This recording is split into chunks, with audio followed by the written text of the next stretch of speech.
So when we talk about learning how to read music, learning the basics of music, what we're really talking about, it's really like learning a language. Okay, so somebody asked me a couple weeks ago, well, what good is it for me to know that this note here on this page is an E? And it doesn't really, by just knowing that this note here on this page is an E, doesn't allow you, unless you have perfect pitch, which very few people actually have that, doesn't allow you to know what it sounds like, but it allows us to be able to communicate. When we're all looking at music and I say, ooh, that E needs work, you'll know where to go. Okay, so that's what I mean when we talk about learning a language. So we're going to be talking about notes tonight, and you'll get I think week 3 is going to be mostly terms, and like, if this is printed on your music, what does this term mean, and all of that kind of stuff. But think of it in terms of, like, go back to middle school when you started to learn Spanish or whatever language you did. It's really not only knowing the skills and what sounds notes make, but knowing how to communicate about it. Very much like a doctor, they have their own kind of jargon. Musicians have their own kind of language and terms to talk about. And so really one of the main goals I have for this is just to improve our communication, so we can have rehearsals go more quickly, more smoothly, because we all know what we're talking about. So that's kind of one of the main goals.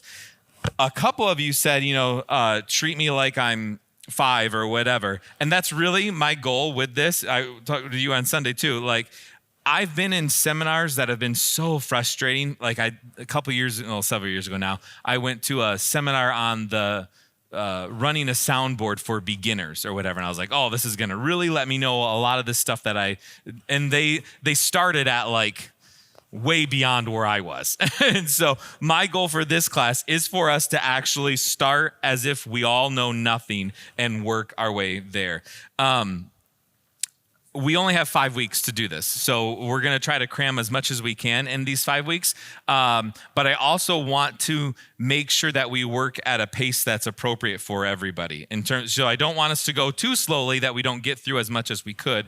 But I also don't want to say something and you miss something, because so much of music builds on itself. So it's really important as we go through this stuff. If you have a question, you're like, that really didn't make sense, throw your hand up or shout out to me, and I'll try to explain that and maybe in a different way or something, just so that obviously if we gotta get somewhere, so we don't want to just have questions. And a lot of times, because music builds on itself, there are, maybe your question is something we're gonna be talking about 3 weeks from now or something like that. So I may say, great question, but we'll talk about that later. So more so ask me questions to kind of reinforce where we are, or to clarify something that we've already done. So I've given you lots of notes, and I said these are the notes for tonight, but I intentionally put in more notes than I think we will get through. So don't be discouraged if we don't get through all of these. That's intentional,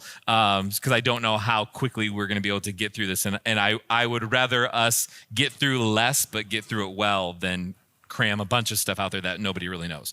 Okay.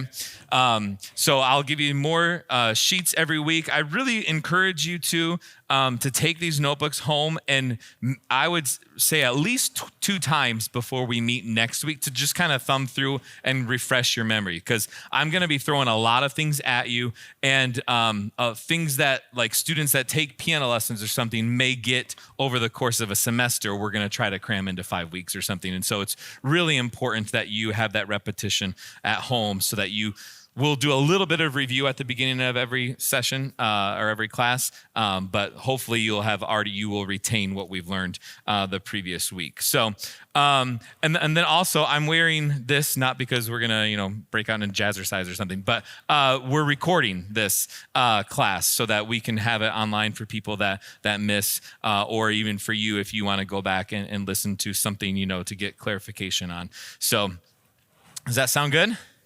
All right. Well, let me just open up with a little scripture, and then we'll pray, and then we'll get right into it. But I just want to read the first 3 verses of Psalm 33. Psalm 33 says, "Shout for joy in the Lord, O you righteous. Praise befits the upright.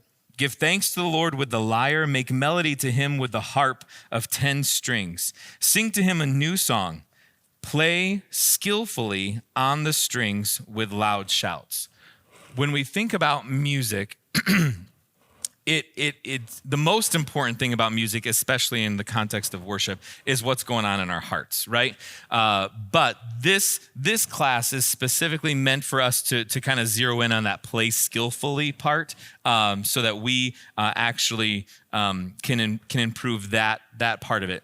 I would say, well, this is the first time we've done this in 11 years that I've been here. And so, because most of the time we're so emphasizing what's going on in the heart, but we also need to not neglect what's going on in the heart, but also learn the actual pragmatic, how we can do this skillfully. Okay.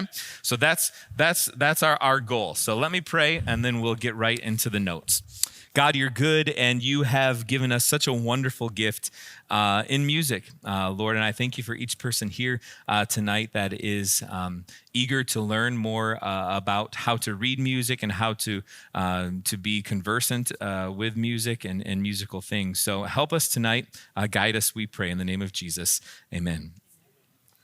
So I'll give you a little bit of the history in a couple of weeks, but just so you know, music, like when the Bible was written, there was no formal way of notating music, right? So this is relatively, I'll give you more specific dates later on, but it's relatively a new thing that music is notated, and it's notated in this way.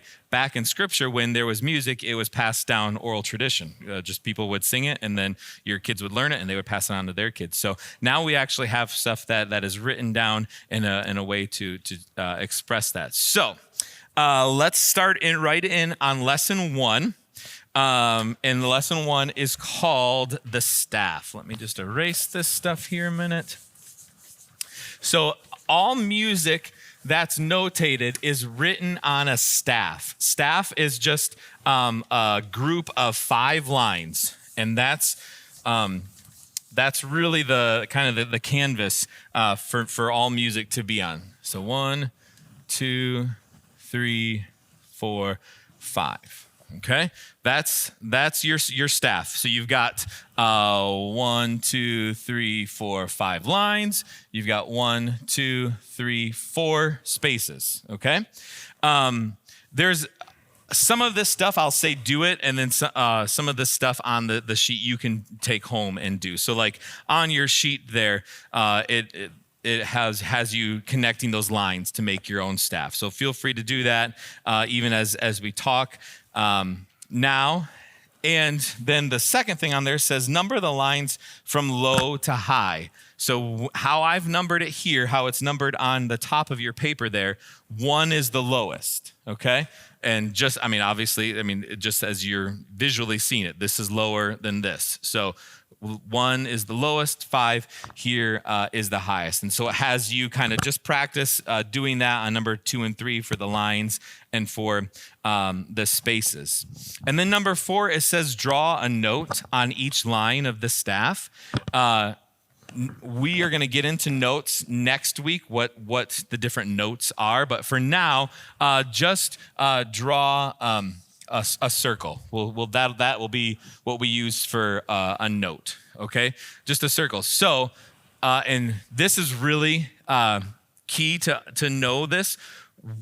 When this note is on line number 1. Okay, so when I say when it's on the line, that means it's going through it, right? Sometimes I did this with somebody a few weeks ago, and when I said on, they thought it meant like sitting on the line, but no, this is actually on the space.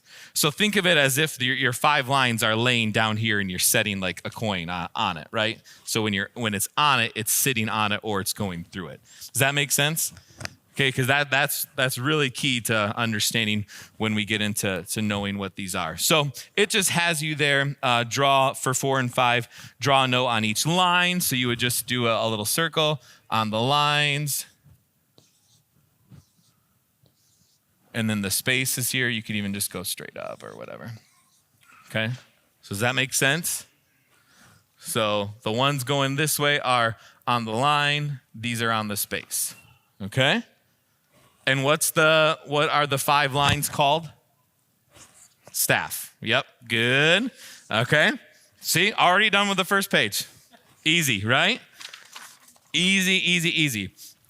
Now, the point of this second page is for us to understand, Ken was talking about this when he was talking, that the relationship to high to low. Music reading at its core is really, and really music just in general, is relative. And what I mean by that is it's all about relationships. So if I have a note here, then I may not have perfect pitch and know what that is, but I can then know what the next note, this one is it higher or lower? It's higher. So if I am even at the piano, that first note that I drew on there is this, and then the next note is, you hear how it sounds higher, right? Bum, bum. So first one, okay. So that's at the very foundation of reading music. You should be able to look at a piece of music and maybe not know exactly what that next note is, but you know if it's higher or lower. And so there's just a couple things here on this this sheet to do some exercises. That first one there says draw a note. So that's a good thing to maybe just take 20 seconds to do that first one there. When it says line 3, draw a note on line 3 there, okay? Just take 20 seconds to do all of those in that first line there.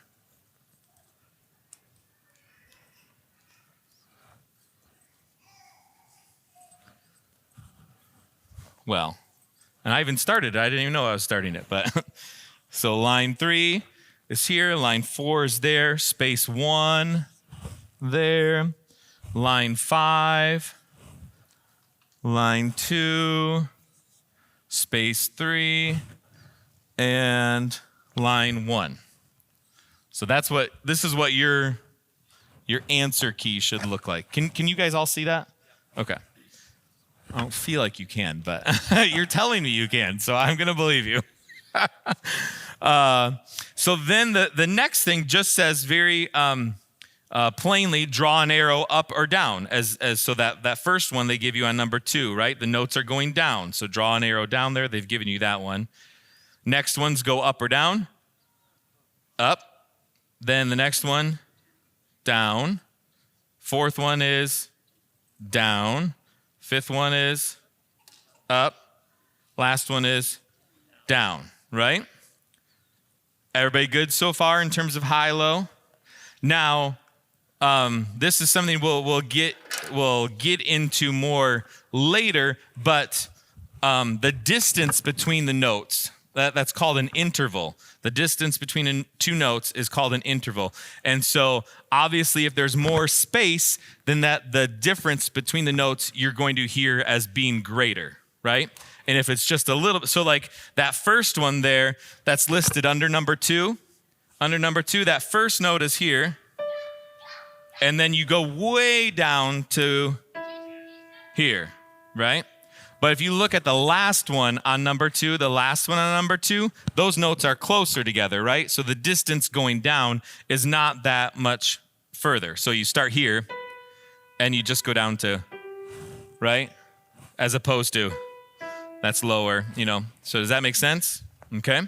So knowing the relationship between your first note and if the next note is higher or lower, that's the starting place to get to know how to sing the right notes and how to hear the right notes. So then, you can see that last little exercise there on 3 says put an H there if the first note of each measure sounds higher or lower in pitch than the first note. What? Use the letters H and L to indicate whether it should say second note. The second note of each measure sounds higher or lower than the first, right? So that's what your first one under number 3 should be L, right? Because the second note is lower than that first note. Does that make sense? Okay. So a little typo here. Let me. Okay. What are these 5 lines called? Yes, good, good. Why is it just normal that there's only 5 lines? Yes. Okay, so there's never 6 and never 4? How do I answer that? Yes, for a staff, there are only 5. There's a thing called, which we'll get into later, called the grand staff, which is 2 sets of 5. Okay, so, but yeah, for now, just think about the staff being the five lines, 4 spaces. Okay, so what is it? How many notes is that? 5. You've got 9 notes, right?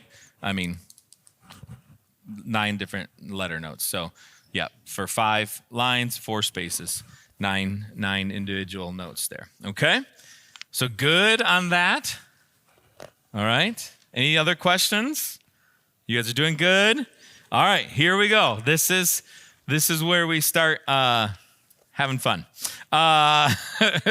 Is the treble clef. Have you heard of this term, the treble clef? Okay, so you're on page 3. You see what that treble clef is, and I'm gonna look at my notes here because I normally do it very sloppily. So I will try to do it better to show you. So they show you here to start your line above the staff and bring it straight down, and then do a hook down there. Okay, you see that first step? And then it's saying your next step is to take a little swoosh right there. So from the top of your line to meet up with this line here, the 4th line, okay? And then you're going to extend that from this 4th line here, okay? You see that? And then you're going to curve it back around to the top of here and then back around. So there's my attempt at. So the cheat way that I do it is this. Is how I would normally draw a treble clef. But this is the official, real way to do it.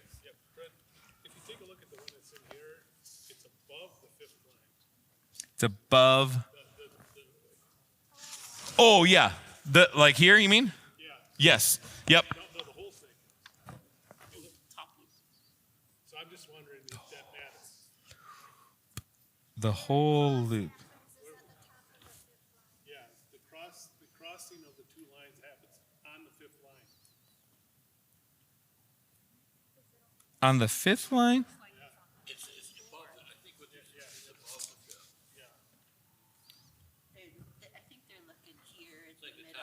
Oh, on here? Yes. But I'm looking up here. This is where I was. Is there a difference? That's a great question. The real question is no, there's not a difference. Other clefs, it really matters. This one, it doesn't. And the treble clef is called the G clef. So those are used interchangeably, treble clef or G clef.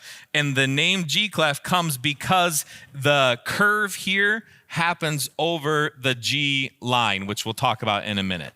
So really, the most important part to get right is here. Everything else really doesn't matter on how you see that, you know it's a treble clef, no matter if it's like this. That's why like this is even fine. Because nothing else looks like this in music. So you'll see it, and especially now with how music is printed, it's printed in such fancy fonts and things that every music will look different. So in terms of that, but yes. So it gives you a little bit, and actually, technically, so they give you the example at the top to do it straight down. Technically, it most often is slanted a little bit. So they just have you do it straight just to kind of get the practice under your belt of drawing those. But it gives you some space there to practice in number 1 to draw the treble clef. But the real thing that we need to learn, and this is pivotal here, is right above that line where it says E, F, G, A, B, C, D, E, F. These are the notes of a treble clef staff, okay? I'll try to see if I can fit it in here. So you're going to have, I'll just do it, I'm going to do it this way. So you've got E, G, B, D, F. And then you've got on your spaces, F, A, C, E. Okay? So this is something you're going to want to memorize. Okay? This is something that when we're talking about what notes are what, in the treble clef, the bottom line is E. So if you ever get lost, if you ever forget anything, just remember that the treble clef, the bottom line is an E. And then you can figure out what the rest of the notes are, okay? So you just walk up. E, then the space is F, line G, A, B, C, D, E, F. There's lots of mnemonic devices to help you remember this. So obviously, what is the face, right? So you remember the spaces of the treble clef by face, F-A-C-E. Then there's lots of, you'll see it on a page further on in the notes, but every good boy does fine, I think is the one that I learned when I was growing up. That's it, yeah? You got another one? What you call B, I was told is H. Really? I think that's a metric versus imperial issue. Yep. Yes, that's a very European thing. But in The rest of the world. but yeah, so note reading is just A through G, and then it starts over. Is how, so you'll never see an H in anything notated like this, or I or J or K or anything. So once you get to well, you don't have it on here, but so you've got two Fs, right? You've got an F on this space and an F on this line. And so the notes go, and we'll learn this as we go on. The notes keep going lower and they keep going higher, even though you only have 5 lines and 4 spaces. So let's just pretend that, so what note would this be sitting above the staff? G. Yep. So this would be a G, because it would go, because your F is the top line, so the next space would be your G. Try this one, this space right below. D. Yes. Yep. So, but these are, and then we'll learn the other optional stuff later, but I wanted to give you this little heads up for a game we've got coming. So get excited. But yes, so remember face, F-A-C-E. Remember every good boy does fine, E, G, B, D, F. Remember that the bottom line is always E, and you can figure out as you skip, between line, space, line, space, line, space. Okay? Does that make sense? This is really crucial that we get this right, okay? And you'll see we're going to spend a lot of time practicing this. And so, yes. Why is there what's that? Because in music, it constant. So there's 88 keys on the piano, but we only have A, B, C, D, E, F, G to work with, 7 notes, and then it starts. Then it repeats itself. So if I'm up here on the piano, the very bottom note of the piano is an A. A, B, C, D, E, F, G. Then you start over. A, B, C, D, E, F, G. A, B, C, D, E, F, G. A, B. Keeps going on and on and on and up the piano. Okay. So, and those are called octaves when it's the same note, but one's lower, one's higher. So your octaves, here's A, A, A, A, A, A, A, A. So those are all the A's. The A, B, and C are the ones that you have the most on the piano, because lowest note on the piano is an A, highest note is a C. Okay? Great question. So that's why it's really important as we're memorizing these notes, this E. So think about line 1 E and space 4E, okay? Listen to these differences. So line 1E is this, and space 4E is this, right? So it makes a big, you can't just say, sing me an E. You have to know which E we're talking about, right? So I wouldn't make the guys sing this E, but I might make them sing this E, and they'd probably really like it if I asked them to sing this E, okay? So that's really important that you know which E we're talking about here, okay? And that goes the same for every note there, okay? Mhm. And each octave has a number, like on the keys, it's E1, E2, E3. Yeah, yep. Middle C is Yeah, but we don't. We don't need to know that part. But yes, there is a way to talk about specifically which letter by the number it is. And that's how handbells work. Handbells, on their handles, it says A6 or whatever. And that's the, It really depends on how many keys are on the piano. yep. There are more than, some pianos have more than 88. Some, nah, the standard piano is 88. Keyboards often have way less, but yeah. So, Brendan, so for key, is it? Well, so line 1E yep. is that? Well, but technically could go lower, right? Like, could it not go lower than that? Right? But you want like what? It always on line 1 is always an E. Is that Yep, on that. And that's always on the treble clef, line 1. It's always going to be that E, okay? If it's a different E, it will be on a different clef, which we'll get to later. So it's always going to be, line 1 is always going to be this E, okay? It's never going to be, so it's locked in as that E, okay? If it's another E, it will be notated in a different way, which we'll talk about later, okay? Does this make sense so far? Okay. Any other questions? So it gives you a lot of practice here. For number 2 on your page there, it says draw a treble clef at the beginning and then write the letter names. So do that just a minute real quick and see how you do. Just take a little bit here.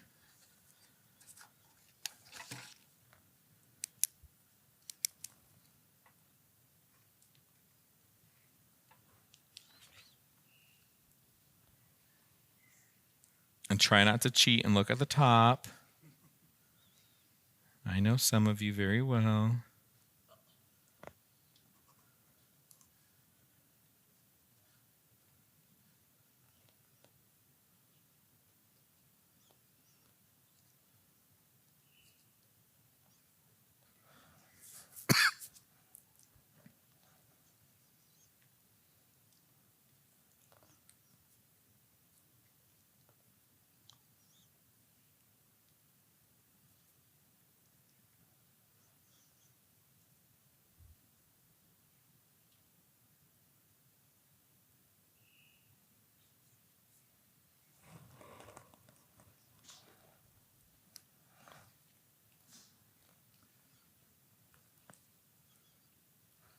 You good with number 2? Not yet? Okay.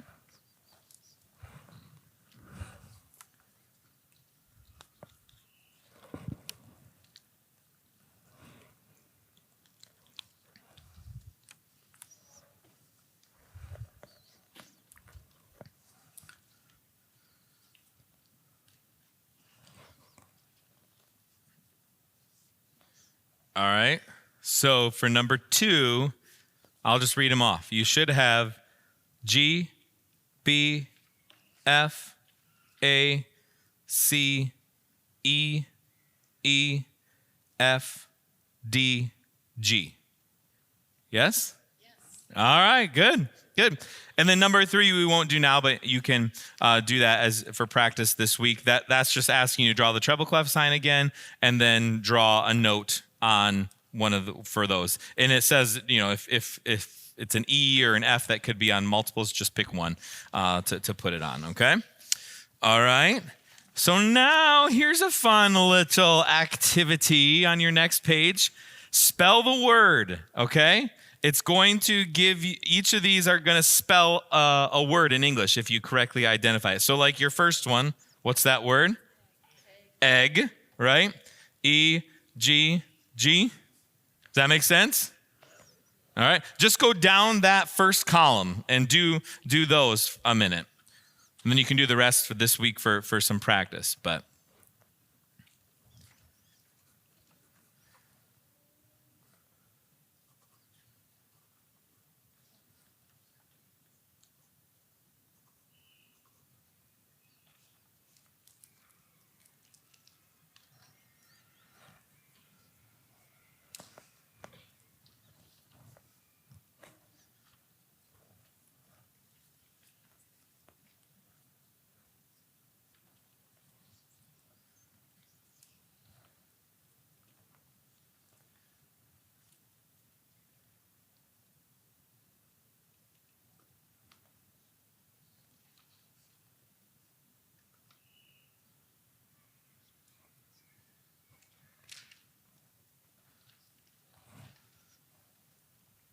okay, so that first one is what? We said egg, right?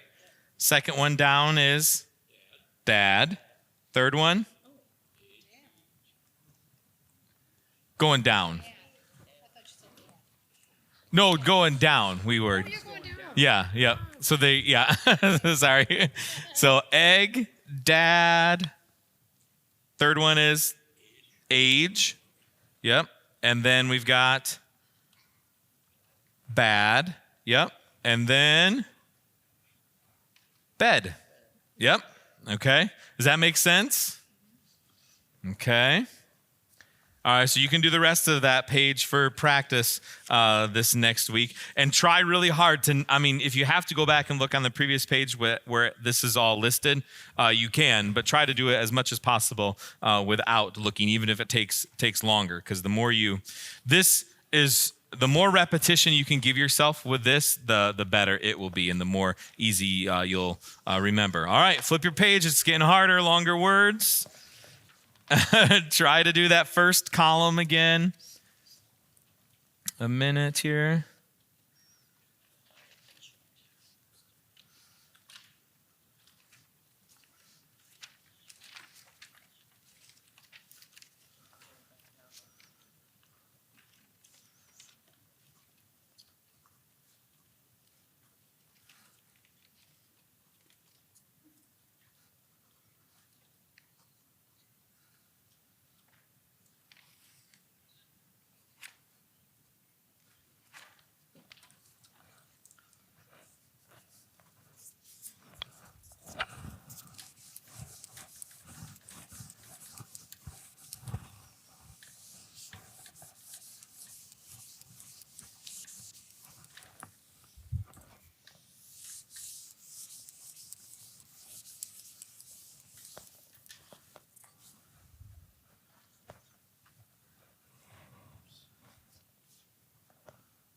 All right, first one is beef. Second, cage. Third, babe. 4, deaf. And 5, cafe. Okay. All right, so let's put this to the test a little bit here. All right, if you know me, you know I love a good game or even a not so good game. And if you know me, you know I live for hearing the oh no. All right, so elect one person at your table to be the writer, and we're going to use the green sheets first. Take the Sharpie in the middle of the page. I'm going to flash something on the screen here, and you have to work together as a table to write the word that's on the screen, okay? I'll move this because I don't think you guys can see it over there. So work together, and and if you have it, then hold it up so I can see it, okay? Are we using like the whole paper? Yep, use the whole paper, and then there'll be 5. So and there's 5 sheets of green paper. So if it's a race. Oh yeah. Go sit at the table that you think the people look the smartest at, and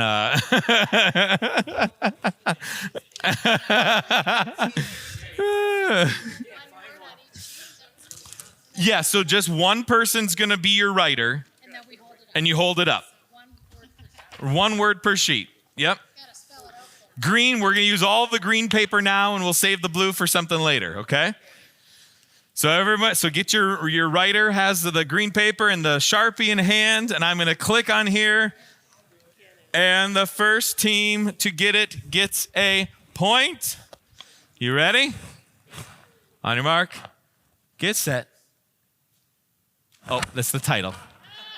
There you go.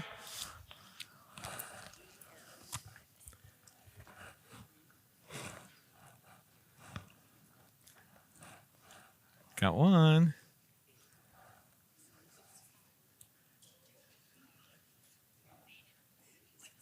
Hold it up with enthusiasm. All right, 1, 2, 3, 4. Faded, yes. All right, get another sheet of paper. So 1 point for table number 1 over there. Okay. You ready? Got a clean sheet? All right. Make sure you're working together as a table, not just one person doing it. Okay. Actually, this is a spontaneous rule that I'm just gonna throw. Someone else has to be your writer. Give it to somebody else. Okay. All right. You ready? On your mark, get set, go.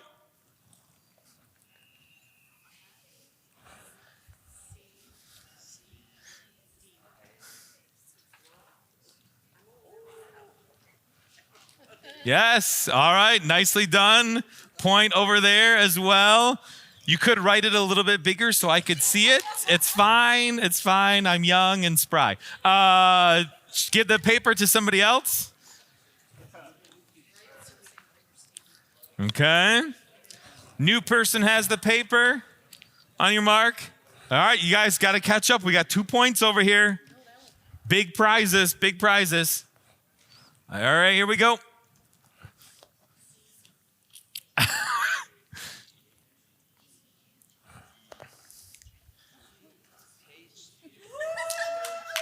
Woo!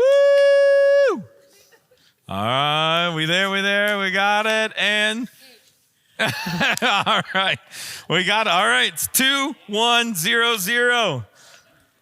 So 2. All right, got 2 more. 2 more. Here we go. Let's give it to somebody else. A new person has the pen. On your mark, get set, go.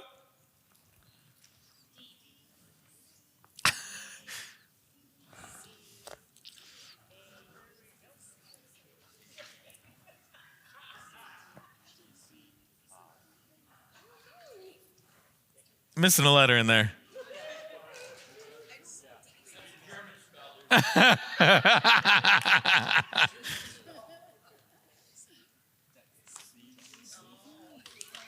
Logan, don't be a cheater. All right, yes. Decade is the right word. Whispering's not your strong suit. I get it. It's fine. All right, last one. Here we go. This one's worth 5 points. Yep. On your mark, get set, go.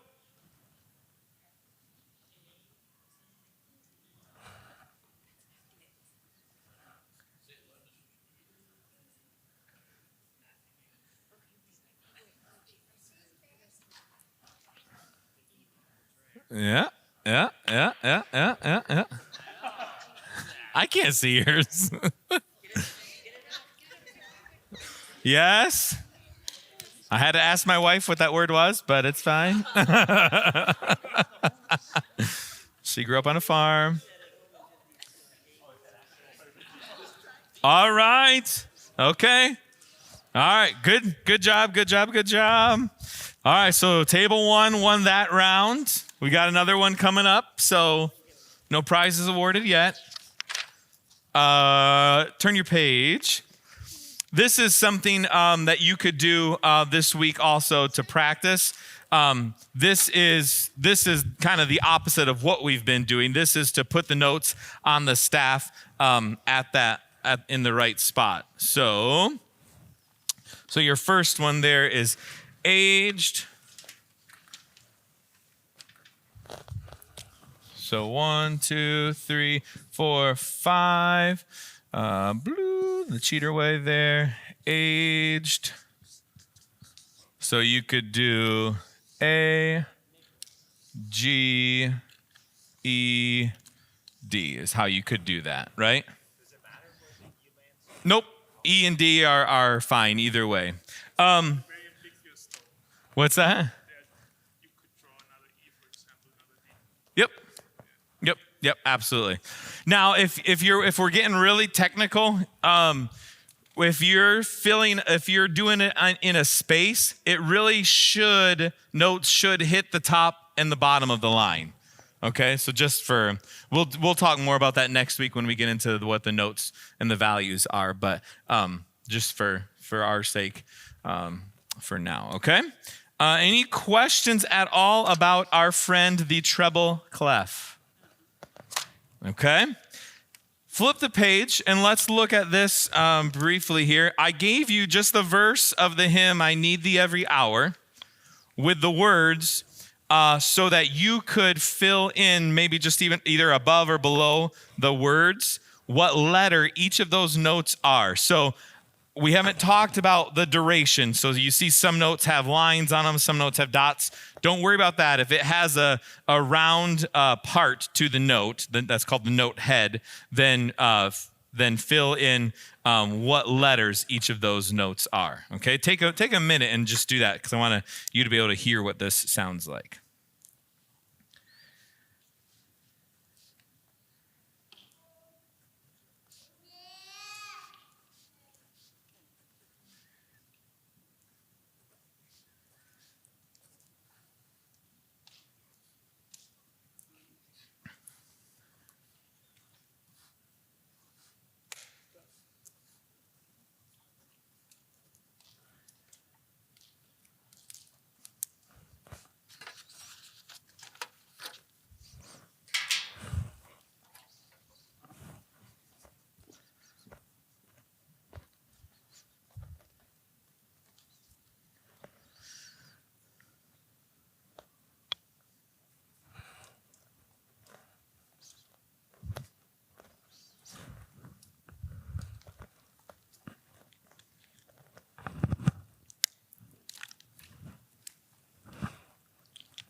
All right. It's okay. It's okay if you're not completely done, but it should be C, E, D, C, B, C, C, C, D, C, A, G, G, D, E, D, G, E, C, B, C, B, A, G. Does that make sense? Yeah, so now you're seeing this played out in actual music. Okay, so yeah, if you didn't finish that's fine. You can again look at it this next week. So, all right, you good to go on from treble clef? Yes. Okay, you're doing great. This is you guys are doing this is phenomenal actually. So, all right. So we've got another clef. These are the treble clef and this next one, bass clef, are the two most common clefs in music. There are others. We probably won't talk about any others because those are just for like viola and weird things like that. So, okay. 1, 2, 3, 4, 5. Okay. So, bass clef is also known as F clef. This one is way easier to draw. You just start with a little dot on the 4th line. And then you just, and this doesn't matter at all, like where it hits or anything. But what is important are the 2 dots that go next to it. And you've got one in this space and one in this space. And the reason why the bass clef is also called F clef is because where these 2 dots are, the line in between them is the F. Okay? So just like the little swirl in the treble clef went around the G line, now this is going around F. You're looking confused, and that's because no, this is the D line from on the treble clef, but that's what makes it different. That's why you have a clef to show you this is going to show us completely different notes. Okay? So I'll do it right now. So in music, what you'll most often see, and this goes back to your question earlier, Tony, about the are there any ever more lines than 5? And the answer is kind of. And that's because you'll most often see these 1, 2, 3, 4, 5 lines like above on top of each other, okay? So most often in choir singing, sopranos and altos, women's parts are going to be reading from the treble clef. The basses and tenors, the men's or lower voiced women, will sing in the bass clef, okay? And so this, because remember how I said that E was always that one E that I played? Well, there are lower notes on the piano than that. This is where those notes come in, and it's with the bass clef, okay? So I'll do it just like we did before. We've got same thing. You've got 5 lines, and you've got 4 spaces. But now, because we've already said this one is an F, that means that these are all different notes. So you're going to start where treble clef, your bottom one was an E, bass clef, your bottom one is a G, okay? So your lines are G, B, D, F, A, and then your spaces A, C, E, G. Again, they give you some in a couple pages. What's that? What happened to F?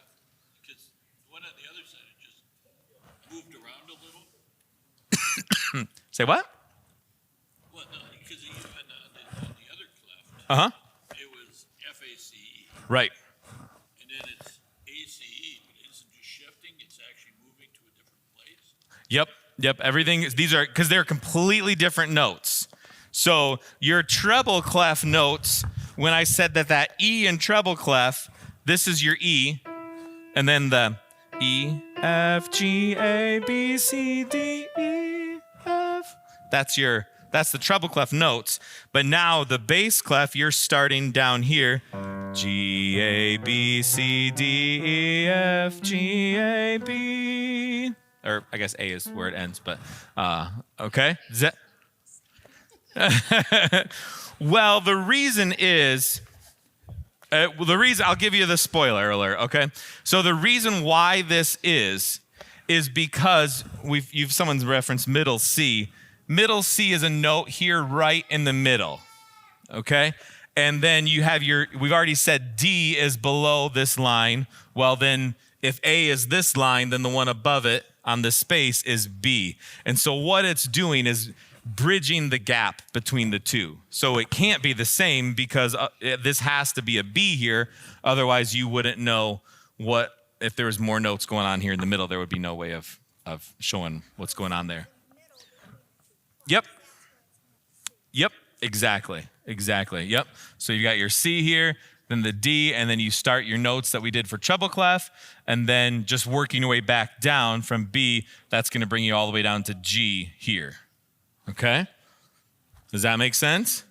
So this is why we say memorize some kind of mnemonic device for the E, G, B, F, D, A, every good boy does fine, or face for treble clef. Here for lines, I learned it as great big dogs fight always, which I don't think is really PC anymore. They've changed it, but that's still what I remember. But it's probably why I was also afraid of dogs since I was 13. But that's another story.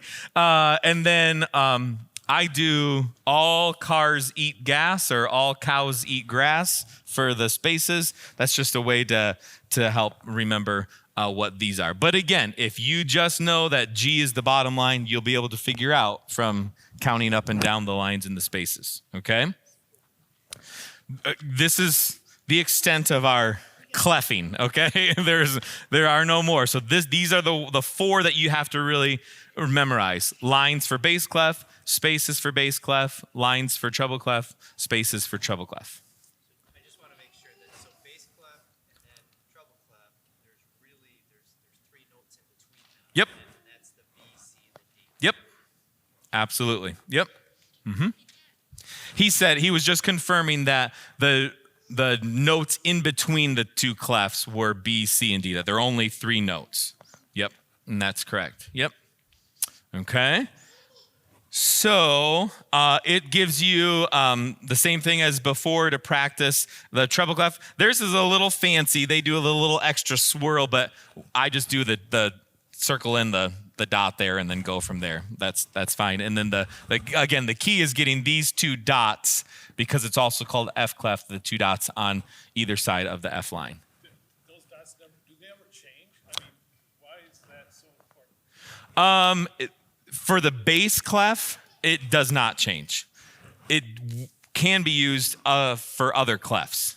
And so it could be lower but then that's a completely different name. So for bass clef, they have to be there for you to know that. Yep.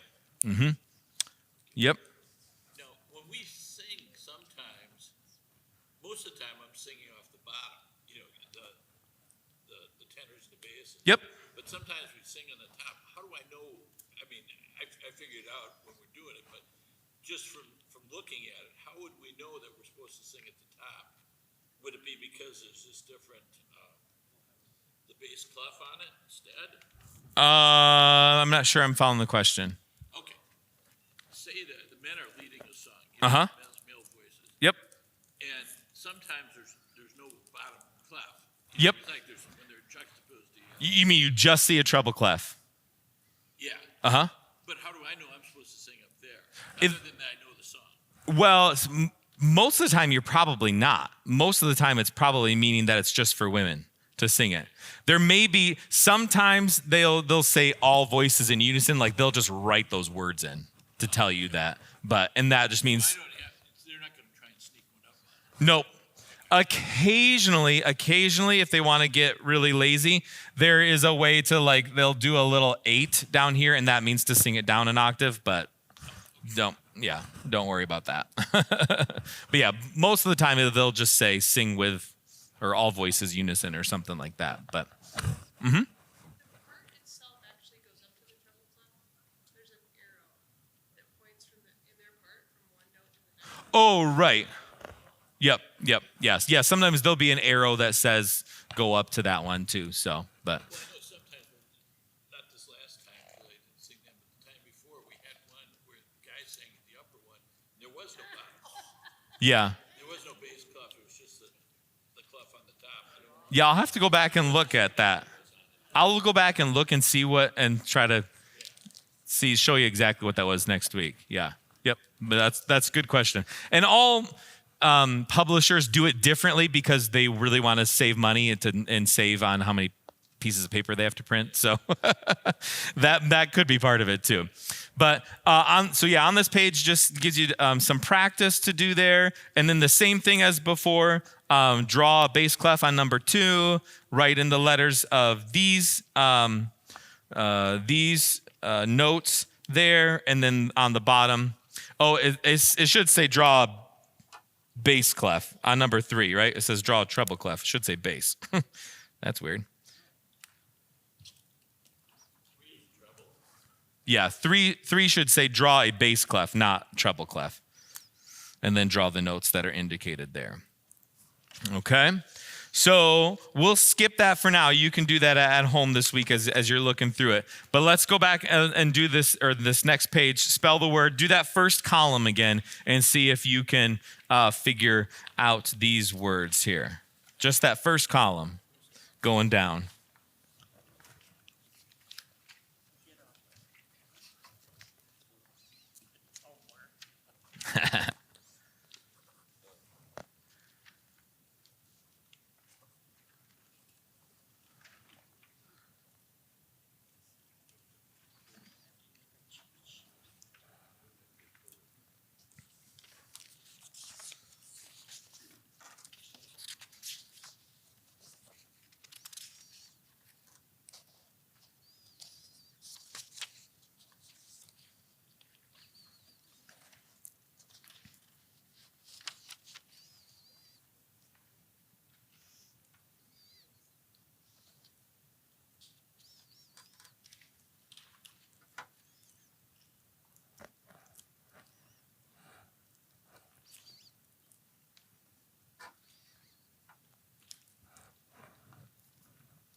All right, so going down that first column, first word is bag, or bag, however we say it in Wisconsin. Second word going down is bad. Third, fed. Fourth, dab. And fifth, B. Good. All right. Do the same thing on the next page, just that first column with the 4-letter words.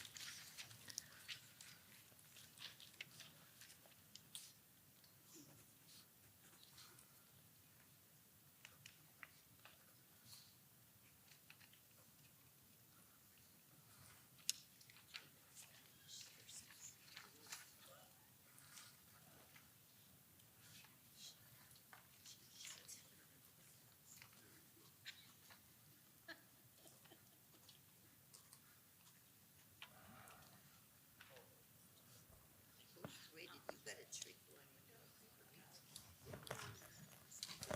one. Going below it. Yes. Yes.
Okay, so first word is dead. Second, babe. Third, beef. Good. That F is below the last line or the bottom line. And then fade and cage. Good. Any questions? I know, right? You gotta repeat them. Decade, I think, is still my favorite one. I hadn't thought of that one. All right. It's time. Wait. Tell me again, how do you get the top word and the very, this one? Like the F. The F, because it's lower than the G, right? So G is your bottom line. So then below it just functions as if it's the next space. If it's so, then it's because lower than G, it's F. There's the base. Yep. And there's your, yep.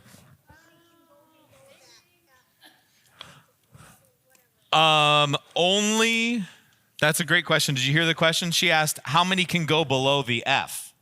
The answer is none unless you do something different, which we will learn later. So, okay. Good. All right. Blue sheets this time. Select someone to be your first writer. And we got bass clef words too. Logan is pumped. Logan is pumped. Oh, yeah, sorry.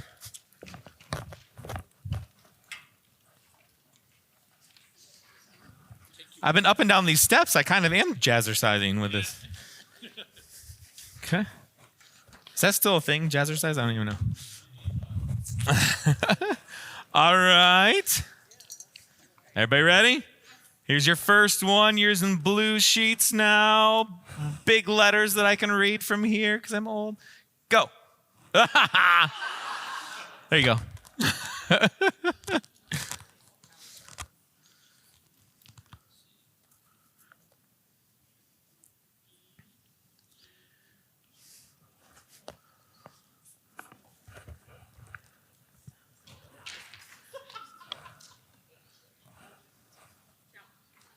Close. You're missing a letter. 5-letter word.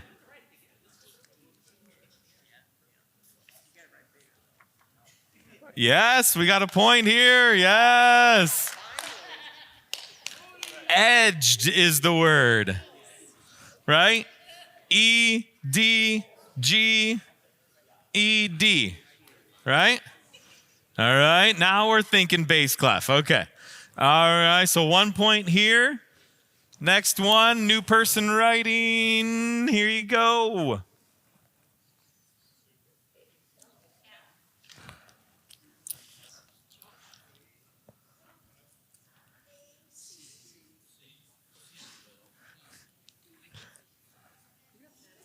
Nice. Oh, just beat you. Nice. And yes, faced. All right, so we got 1 and 1 here. All right, here's number 3.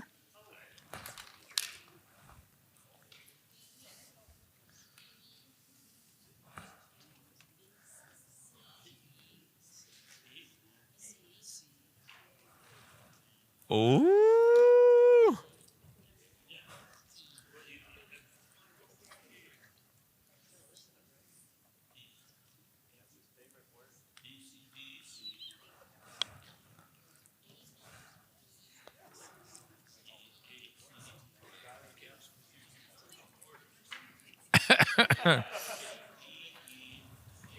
There you go. Yep. All right. Good. So we got 1, 1, and 1, right? Okay. All right. Number 4. Number 4.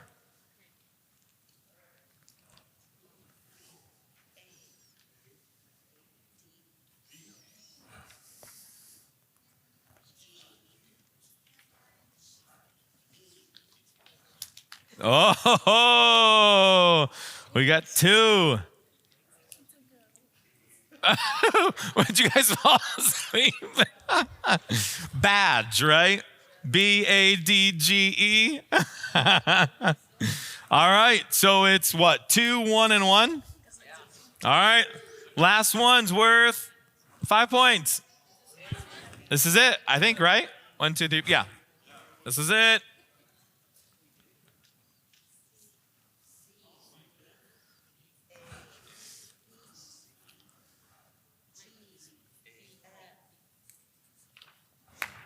Whoa!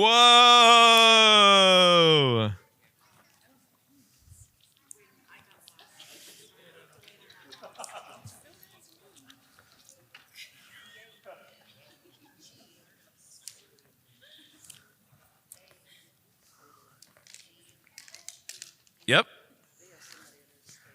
Okay, so C, A, B, B, A, G, E.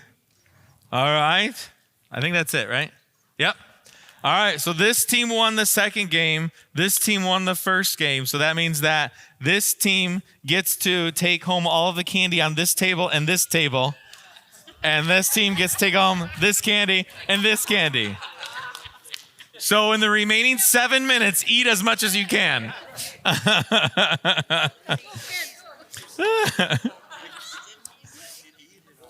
Oh. All right. So then your next page in your books is the make a word, but for bass clef. So this is something that you can take home and do on your own. Again, pick whatever. If there's multiple, like G or A, you can pick whichever one you want to write that on.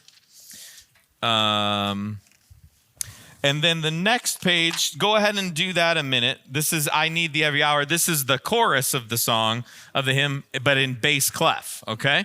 So go ahead and fill in these letters, and then we'll see how we did on that.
All right, we'll just check it. It's okay if you don't have it completely done, but E, E, C, F, E, E, D, D, C, E, D, D, C, C, C, D, C, A, G, C, D, E, C, D, C, right? Okay. The treble clef one that we did before? Uh-huh. So that's low, right? You heard how low that one was. And then the treble clef one.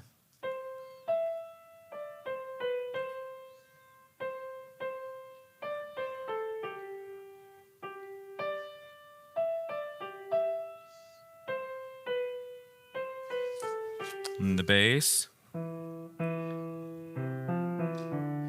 Sorry.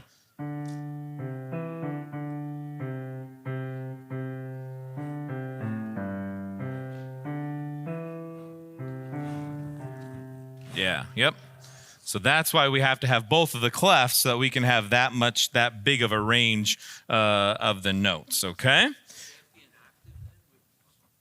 No, it's more than an octave, but yep. Yeah. All right. So this next page here, lesson 5, note reading worksheet, that just gives you some of these mnemonic sentences that we've done. Every good boy does fine, I think is one I gave you. Face I gave you. They say this is apparently the more politically correct one. Great big dragons fly around instead of great big dogs fight always. And then all cows eat grass. And then they mix it up and give you a treble clef one to do exercise and a bass clef exercise to do. I wanted to give you as much of this stuff to take home so that you have something to actually do rather than just to look through your sheets, to actually fill these out. Because again, the more repetition you can do with this, the better to be able to learn. Because the goal is that you'll be able to just say, oh, bass clef middle line is a D, or treble clef middle line is a B, like to be able to just see that, and that only comes through repetition. And then they give you a challenge at the bottom, and these are notes that are higher or lower. Going back, it's Deb, right? Yeah, your question here is in this challenge. These are notes that go above and below the staff. I'll give you the 60 seconds since we've got about 2 minutes left. So lesson 6, if you turn the page, explains this. These are called ledger lines. Basically what a ledger line is just a small line through a note that allows you to go above or below the staff. It's like the line is functioning as if it's just a continuation of the staff. So kind of like Tony's question earlier, no, you don't get the full staff has an extra line, but these ledger lines kind of allow you to do that. So, and these they can go quite a ways. So if we're in the treble clef, right? So F, A, C, E, and then F is your line. So then you can do a G, but now to go higher than the G, then you're gonna have to add a line, because this G is functioning as if it's a space note. And then so you have to add a line and then put your note on it. And so then now this becomes an A, okay? And then you could keep going and keep that line there, but then draw the note above it, functioning as another space, and then you have B. And then you could even go higher, keep this line, the original line, and then do another line, and then put your note, and then that's C. Okay? So, and you can keep going, but we'll stop there for now. Now, if you're going lower, you've got your G here in the bass clef. You've got your F, and then you draw your line, you get your E, you draw your line again and go below that, you get your D, and then you draw your 2 lines and you get your C. So kind of how ledger lines work, 2 lines below a staff is a C, 2 lines above your staff is a C. And so this kind of gives you the full picture of the notes. And again, you can keep going further, you can go higher, but this gives you 1 C. So you got a C here, you've got a C here, then you've got your middle C, then you've got this C, and then you've got this C. So you've got 1, 2, 3, 4. This gives you 5 different C's. Okay? And so those 5 C's, starting with the lowest one, 1, 2, 3, 4, 5. Okay? So and then you have all those notes in between. So, okay? So this gives you a little bit to look at on this lesson 6 for your ledger lines, and then don't worry about getting to lesson 7. That's where we'll start next week. Okay? I can't believe you guys, we got through so much. This is huge, but really important for you to keep revisiting. We got through all of the note names that you really need to learn to be able to read music. Next week, we'll do a little bit of review, and then we're going to get into rhythms. So these are what the notes their names are. This is kind of how we've given a little bit of how they sound. Next week, it's rhythm, and that means how long different notes are held out for, right? So like on that note, I need thee every hour most, right? Hour was held out longer than the others. That's not just, there's actually math to that to show us how long to hold that out. Yep, absolutely. That's all next week. Yes, so yeah, take this home, practice it a couple times this week, and we'll get back at it next week. Where can we find you said this is going to be online? Yes, I have to meet with Jeremiah to figure out where exactly we're going to post it, but I'll email it out to everybody, so in case you want to refresh. Now you figure Donna will. Yep. Yeah, and if you know of somebody that's not here, I'll email this out to everybody that signed up for the class. Hopefully, if you signed up for it, you got an email already to meet from me today. So I'll send it through that same way so you know what the link is. All right. Well, thank you guys very much. Good job. Thank you.